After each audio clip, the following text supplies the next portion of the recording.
innovation. So I just took this, put the burritos in, the ham and cheese burrito. And right here I have this cake I made this morning. Well, I just took it out right now. It's just done now. Look. See? Done. It doesn't even stay. The fingerprint doesn't stay. It's done. And look. It's already. It almost overflowed. Look at that.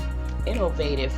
So, my aunt, her name is Norma Claiborne Chambers.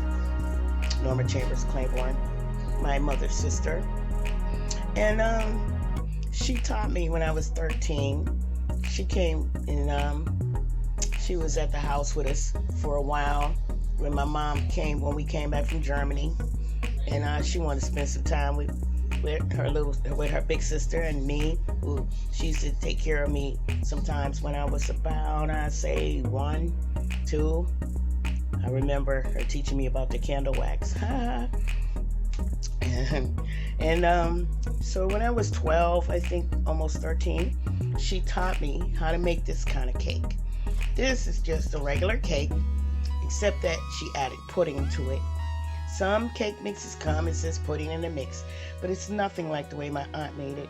And she added oil. I used a little olive oil and 2 eggs to just a regular cake mix with the Jello pudding, vanilla pudding, just like Auntie showed me, and some milk.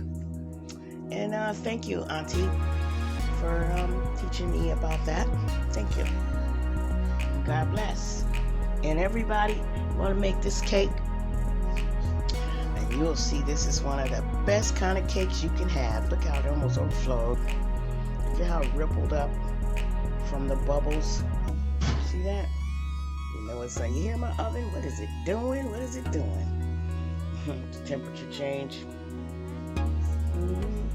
Got my burritos in, and now I think I better turn this oven off so the cheese can melt, and I don't want my burrito shells to get hard. This is just a simple dessert, and we eat it without frosting. It's delicious. Delicious. Peace, love, and light.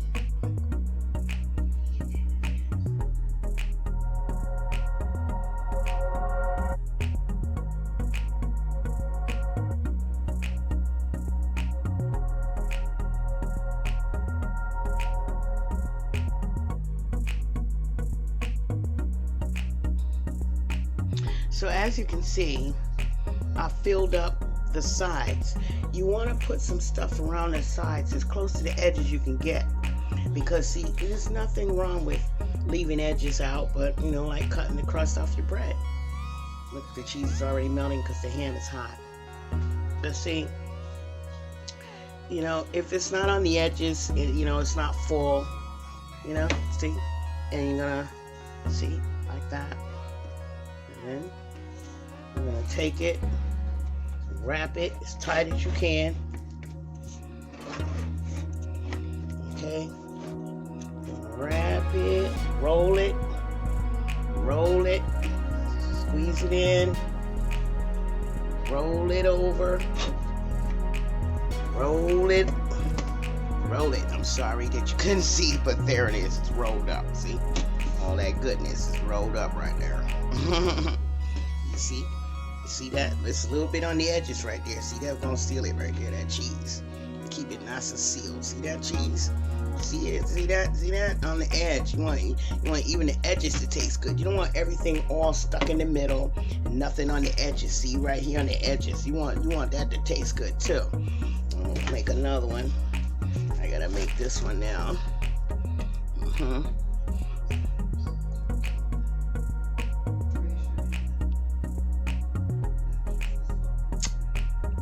This is innovative cooking. Spread that out. I'm gonna spread this all the way. You want it on the edges. You want it on the edges because, first of all, it keeps it sticking together good, and then second of all, it just tastes good. Who wants everything stuck in the middle? Who wants that? You know, personally, I like every bite. I love food, and I like every bite to taste good. Every single bite, not just, you know, the middle. You know, you want it all around the edges. And take your time. Don't play with it too much. Just spread it. It don't have to be perfect. It just needs to be around the edges. Make it taste good. You want it to taste good all the way to the edges, not just in the middle. That's not how we want it. I get some more. Cut some more ham. Innovation. Innovation. Peace, love, and light.